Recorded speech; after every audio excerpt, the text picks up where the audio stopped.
Una de las cosas que más busca el Banco Central es no sorprender al mercado. Y de la misma forma, algo que le encanta al mercado es que el Banco Central no lo sorprenda. Eso fue exactamente lo que sucedió hoy con la tasa de interés. Porque tal como preveía la mayor parte de los analistas, el Banco Central bajó la tasa de interés en 25 puntos base a 5,50%, también se puede decir 5,5%. Y además fue una decisión unánime de los 5 consejeros, es decir, estuvieron todos alineados. Y cuando veamos los argumentos principales que dio el Banco Central, entenderemos por qué prácticamente todo el mercado anticipó la movida de política monetaria del ente emisor este martes. Pasamos a revisar precisamente la primera parte de las explicaciones del Banco Central de por qué bajó la tasa de interés. Veamos. En el plano internacional, las noticias sobre Estados Unidos han dominado las últimas semanas. Destaca el mensaje del presidente de la Reserva Federal sobre el inicio del proceso de recortes de la tasa. Cuando la Fed de Estados Unidos empieza a bajar la tasa, tarde o temprano, aunque mucho más temprano que tarde, los otros bancos del mundo tienen que hacer lo mismo. ¿Para qué? Para que el dólar no se dispare en sus respectivos países. Por lo tanto, el Banco Central tiene que hacer lo mismo precisamente para que el dólar no suba en Chile. Ahí tenemos una razón. En el ámbito local, la actividad perdió impulso durante el segundo trimestre. Y si bien era esto esperado, la caída fue mayor a la prevista y resalta la caída del consumo. Vamos a seguir analizando esto más adelante. Por lo tanto, si bien no es su objetivo constitucional, el Banco Central de todas maneras mira cómo está la actividad. Y aquí tenemos una segunda razón para bajar la tasa de interés. Una actividad que fue menor a lo previsto en el segundo trimestre. Entonces ya tenemos dos razones. Sigamos avanzando con otra parte del comunicado que es muy importante, que nos sigue explicando por qué el Banco Central bajó la tasa y era lo previsto.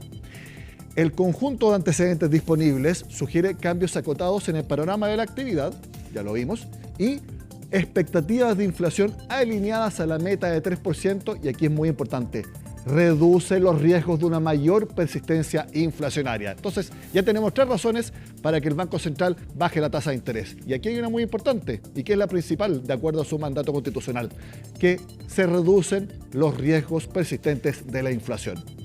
Y acá algo muy importante, el comunicado del Banco Central, porque no solamente bajó la tasa de interés en 25 puntos base, sino que lo va a seguir haciendo. Fíjense lo que dice la última parte de este segmento del comunicado.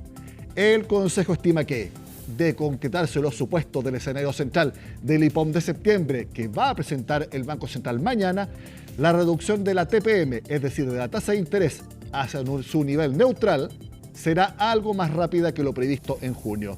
Se estima que el nivel neutral de la tasa de interés, es decir, que no es ni un freno ni tampoco un estimulador de la economía, está en torno a 4,5-4,25%. Por lo tanto, si el Banco Central dice que eso se va a llegar más rápido de lo previsto, se lee con que va a seguir bajando la tasa de interés. Esto es lo más importante que informó el Banco Central este martes, hace aproximadamente un par de horas. Los invito a que revisemos cómo ha sido la trayectoria, especialmente de las últimas reuniones del Banco Central, y podremos ver cómo la reducción de la tasa ha ido desacelerándose en cuanto a su magnitud. Por ejemplo, en enero estaba en 7,25, en abril estaba en 6,50%, son 4 meses entre ambas reuniones y por lo tanto se explica por qué bajó 75 puntos base. Pero fíjense, en las últimas reuniones se fue reduciendo la magnitud. En mayo la reducción fue de 50 puntos base, en junio ya fue de solamente 25 puntos base y como vemos en julio no hubo cambios, se mantuvo la tasa de interés, hasta lo que sucedió hace un par de horas que volvió una reducción de 25 puntos base.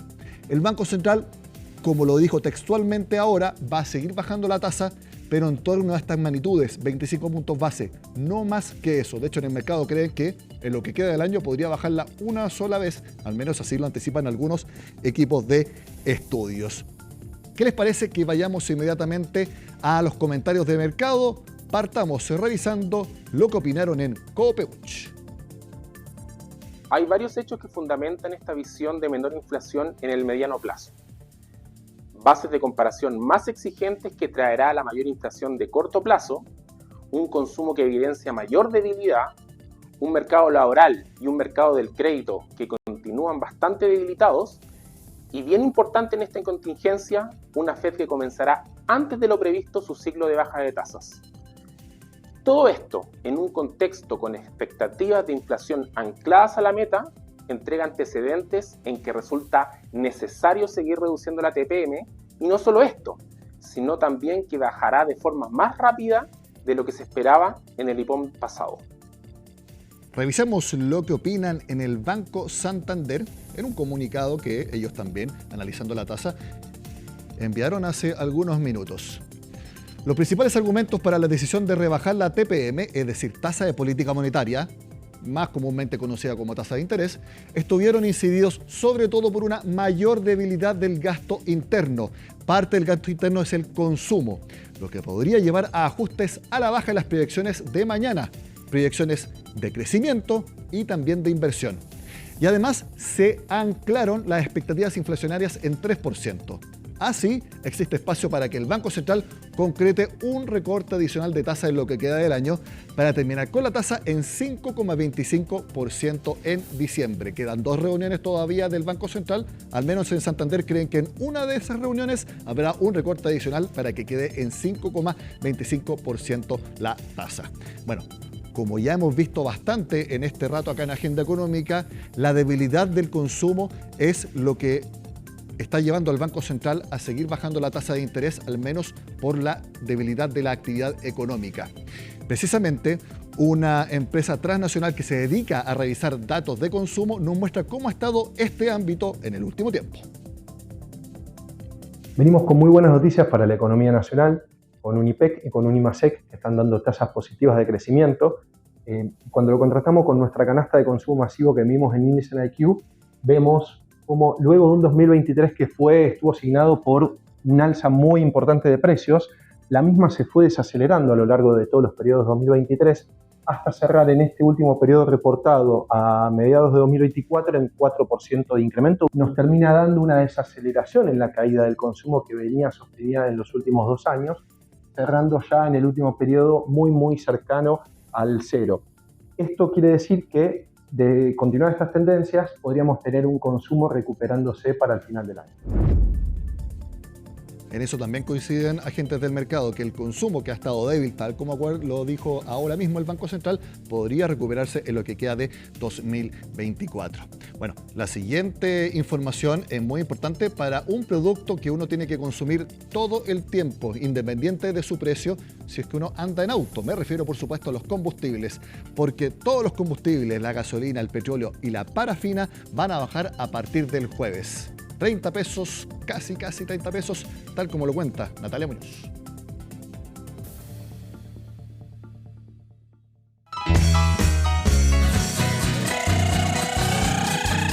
Fecha esperada de alegría y celebraciones y también de muchos gastos. Pero en las bencinas el panorama será distinto porque estos precios van a ser 30 pesos más baratos a partir de este jueves.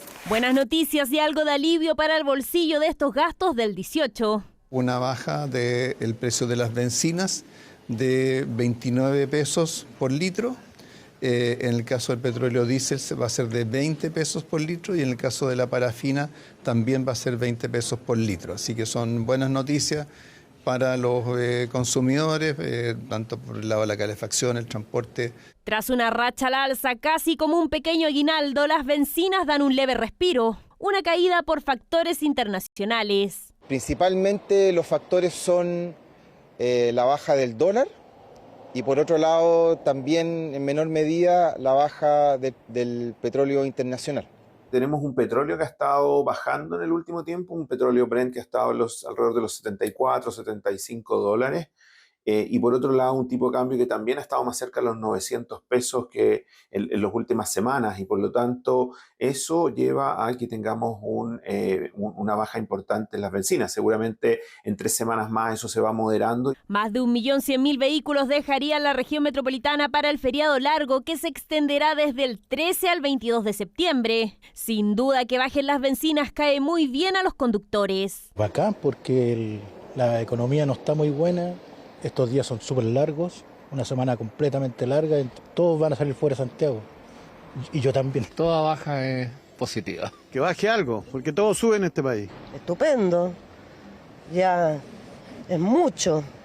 Siempre sube y nada que baja. Ahora el principal llamado es a programarse, ya que hay incertidumbre respecto a si es que esta caída se repetiría próximamente. A finales de septiembre debería venir otro movimiento en la gasolina y ahí está más o menos incierto el panorama. Ha estado muy zigzagueante tanto el precio del dólar como del petróleo, que de alguna manera es difícil prever si es que va a seguir bajando el precio de la gasolina internamente. Aprovechar esta baja a partir de este jueves. Además, a través de benzinaenlinea.cl se pueden comparar precios y estimar el más conveniente.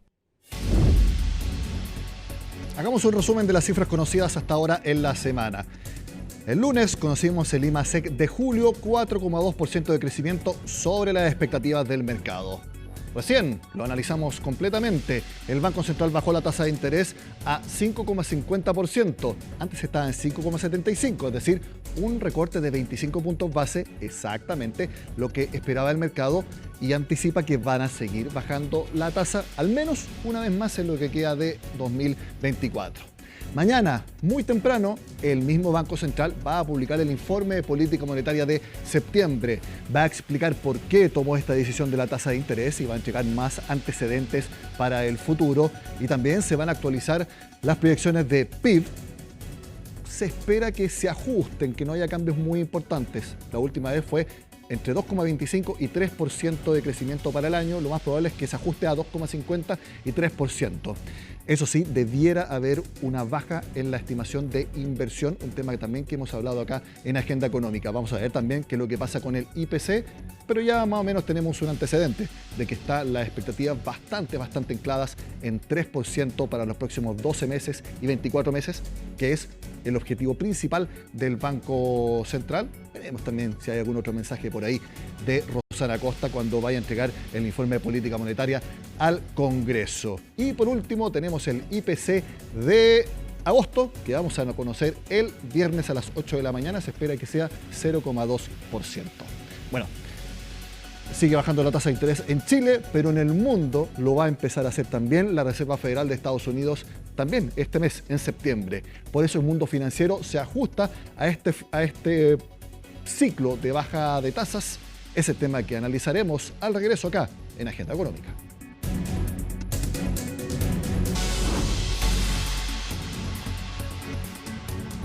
Ya llegó septiembre, como sabemos, este mes la Reserva Federal de Estados Unidos prácticamente sin ninguna duda va a comenzar a bajar la tasa de interés y por lo tanto el mundo financiero se va a ajustar a esta realidad. Es el tema con el que analizaremos junto a Juan Carlos Ureta, que es el presidente del Banco de Inversión Español Renta 4. Juan Carlos, como siempre, bienvenido a Agenda Económica. Muchas gracias y encantado de estar con vosotros aquí en Agenda Económica. En Renta 4 están ajustando los portafolios de inversión que le recomiendan a los clientes con lo que va a empezar a hacer la Fed de Estados Unidos. Bueno, es una decisión largamente anunciada, yo diría que también largamente pospuesta, porque se había esperado ya incluso para antes del verano. Yo creo que la Fed, por un lado, se encuentra con que la economía norteamericana está funcionando muy bien, de hecho, extremadamente bien, y eso le mueve a retrasar la bajada de tipos para no echar, por decir así, más leña al fuego de una economía que, como digo, pues ya funciona bien, ¿no? Pero por otro lado es verdad que los tipos de interés de intervención, en el 5,5%, se han quedado ya 3 puntos por encima de la inflación. Y la Fed siempre ha dicho que quiere tener los tipos de intervención algo por encima de la inflación, pero no más de un punto por encima de la inflación. Y hay que recordar que la inflación en IPC está ya en el 3% y el deflactor de gastos en 2,5%, ¿no? Cuando dice que la Fed no quería echarle más leña al fuego, era para que si baja la tasa de interés antes de lo óptimo, con una economía que está funcionando bien, podría tener retorno inflacionario muy fuerte que tuviera que quizá hacerle echar para atrás. Claro, y además no se justifica una medida, digamos, expansiva monetaria cuando ya la economía crece a buen ritmo, ¿no? Sin embargo, es verdad que han aparecido algunas señales, básicamente el informe de empleo norteamericano del mes de julio, que ya dio un poco indicadores de que podíamos estar viendo un menor crecimiento del empleo. De hecho, la tasa de paro se elevó al 4,3% y bueno, eso ha movido también a la Fed y así lo dijo Powell en su reciente intervención en el simposio de Jackson Hole un poco a considerar ya la bajada de tipos, ¿no? Con este anuncio de la baja de tasa de interés, ¿ustedes están recomendando entrar más hacia la renta variable en los distintos instrumentos de inversión? No. Vamos a ver, venimos diciendo hace mucho tiempo en Renta 4 que las tasas de interés van a bajar porque la inflación ha bajado, pero también venimos diciendo que hay que mirar otros elementos además de las tasas de interés y esencialmente el crecimiento. Y tenemos la sensación, y así lo venimos comentando en todos nuestros mensajes en los últimos 3-4 meses, de que el mercado está sobreestimando el crecimiento económico, sobre todo en Estados Unidos. El mercado está sobrevalorando el crecimiento económico. El mercado está pensando no solo que se ha conseguido un aterrizaje suave de la economía, sino que además la economía va a despegar con fuerza después de ese aterrizaje. Es decir, se está de alguna manera apostando por un nuevo superciclo de crecimiento económico y realmente en Renta 4 nos cuesta verlo. ¿Ve como una ansiedad en el mercado? Quizá el mercado, yo creo que el mercado siempre tiende a ser optimista y eso está bien, pero quizá el mercado está descontando un crecimiento basado en esa expectativa de la inteligencia artificial generativa, basado en el hecho de que es verdad que el mundo se aleja de ese escenario de recesión que parecía que amenazaba el año 2022, 2023, pero quizá se ha dado un salto, el mercado ha dado un salto a considerar que como no ha habido recesión y como ha habido aterrizaje suave de la economía, vamos a un crecimiento potente, a un crecimiento fuerte de la economía y nos cuesta verlo porque la economía tiene pendientes algunas asignaturas, tiene pendiente todavía esa digestión de la deuda, de la enorme deuda que se ha acumulado en las 2 últimas décadas, tiene pendiente todavía el ajuste a un entorno geopolítico algo más complicado, un entorno que ya no es de convivencia pacífica, sino un poco de confrontación, de fragmentación, de desglobalización, aunque sea limitada. Y por tanto, el mercado tiene pendientes todos esos procesos de ajuste también de los activos, del valor de activos, a una nueva realidad, a eso que en Renta 4 nos gusta llamar la economía post-COVID, entendiendo por tal una economía cuyas dinámicas son diferentes a la economía pre-COVID, dinámicas que mueven a un crecimiento positivo, no hablamos de recesión, pero moderado, y a un crecimiento con una distribución desigual, porque es lo que pasa en la economía de innovación, que el crecimiento se distribuye de manera no igualitaria. El crecimiento se desplaza de unos sectores a otros, de unas empresas a otras, de unos países a otros, pero no se distribuye por igual. Cuando habla de enorme deuda, ¿se refiere a la deuda pública que los gobiernos de los distintos países tuvieron que abrir la billetera en la época de COVID, endeudándose públicamente de manera muy alta y que todavía eso no se ha logrado un balance? ¿Eso es una discusión que acá en Chile está sumamente abierta? Sí, me refiero a la deuda pública esencialmente, porque la deuda privada está mucho más contenida, pero me refiero a la deuda pública esencialmente, pero no es solamente en la época del COVID, es que hoy, este año mismo, el gobierno norteamericano, sin ir más lejos, pues va a tener un déficit público que seguramente esté próximo al 8%. La oficina presupuestaria del Congreso americano ha hecho una estimación, es una oficina bipartidista, por tanto no es ni demócrata ni republicana, es de los dos partidos, ha hecho una estimación de que en los próximos 10 años es muy difícil que el gasto público, el déficit público, perdón, baje del 5%, y todo eso es más deuda pública, además de la que ya se generó tras la crisis financiera global y tras el COVID. Es decir, realmente ahí hay un elemento de alguna manera inquietante. El propio Jerome Powell, el presidente de la Fed, dijo hace 3-4 meses que es muy inquietante que la deuda pública esté creciendo por encima del crecimiento del PIB. Y ahí la lógica es que a mayor deuda pública, a mayor tasa de endeudamiento por parte de los gobiernos centrales, y eso sube para arriba todas las tasas de financiamiento en el mundo. Curiosamente no está siendo esa la lógica, porque hay una intervención de los bancos centrales, y esa intervención de los bancos centrales no puede dejar de ser una intervención de cierta asistencia financiera, sobre todo a los gobiernos. Hoy en día el mundo post-COVID es relativamente complejo, pero una de las realidades es que los gobiernos se ven abocados a una serie de gastos que son, por decir así, políticamente intocables. Uno de ellos, que creo que todos asumimos, es la seguridad y defensa. Estamos en un mundo, como antes hemos dicho, que ya no es ese mundo de convivencia pacífica, y eso mueve a mayores gastos en seguridad y defensa. Otros gastos son de índole social, gastos destinados a preservar, en cierto modo, la estabilidad social, pero realmente los gobiernos se ven abocados a gastos difícilmente tocables, difícilmente rebajables a nivel político. Cuando habla de que más conflictos geopolíticos pueden afectar negativamente a la posibilidad de que haya mayores tasas de crecimiento, ¿se refiere a los conflictos actuales o que hay tal inestabilidad geopolítica que es muy probable que ocurran nuevos que todavía no han aparecido? Me refiero al entorno, y el entorno es un entorno que claramente no es el entorno que había hasta el año 2020, 2021, es decir, es un entorno en el que vemos esa confrontación. A veces normalmente no es militar, pero sí supone que suben los aranceles, que hay restricciones al comercio, que hay limitaciones a las importaciones, exportaciones, y todo eso genera de alguna manera una elevación de las primas de riesgo a nivel global y una elevación del coste de capital. Y eso es muy importante para determinar el crecimiento económico y el valor de los activos. De alguna manera, ese entorno es un entorno algo más contractivo que lo que era el entorno de la globalización tal y como lo hemos conocido en las últimas 3-4 décadas, ¿no? Es un entorno diferente, un entorno estructuralmente diferente. Quiero insistir en que no es un entorno de desglobalización total, pero sí que es un entorno que genera algunos elementos más contractivos, ¿no? No es lo mismo el modelo en el que China estaba, digamos, inundando el mundo con productos baratos y con financiación barata que el modelo actual.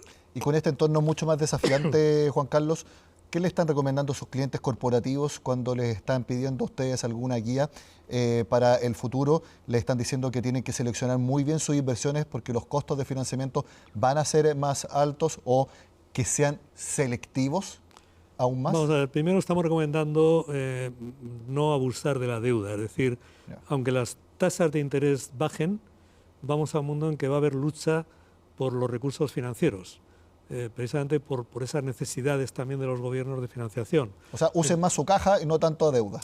Bueno, equilibrar bien la deuda, no abusar, no tener deuda excesiva. La deuda es una herramienta necesaria en el mundo económico, pero no, que no sea excesiva, eso es lo primero. Lo segundo que estamos diciendo es, como va a seguir habiendo de alguna manera esa asistencia financiera por parte de los bancos centrales, vamos a vincularnos a la economía real y vamos a buscar activos que conecten con el crecimiento de la economía real. Y eso se llama empresas, se llama materias primas, se llama, en cierto modo, inmuebles, pero sobre todo empresas, ¿no? Y vamos a conectar con temáticas de megatendencias de crecimiento, temáticas vinculadas a las grandes líneas de crecimiento a nivel global.